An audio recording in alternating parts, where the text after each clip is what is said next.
আজ বিশ্বকবি রবীন্দ্রনাথ ঠাকুরের জন্মদিন উপলক্ষে আমি একটি কবিতা বলব।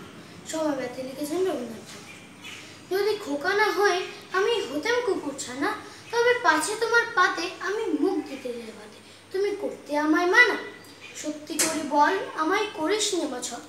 বলতে আমায় দূর দূর দূর কোথা থেকে এলো এ কুকুর। জামা তবে জামা আমায় কোলে থেকে নামা, আমি খাবো না তোর হাতে, আমি খাবো না তোর পাতে। যদি খোকা না হয়ে আমি হতেম তোমার টিয়া, তবে পাছে যাই মা উড়ে আমায় রাখতে ছিকল দিয়ে। সত্যি করে বল আমায় করিস নে বছর। বলতে আমায় হতভাগা পাখি, ছিকল কেটে দিতে চাই রে ফাঁকে। জামা তবে জামা আমায় কোলে থেকে নামা, আমি রব না তোর কোলে, আমি বনেই যাবো চলে। নমস্কার।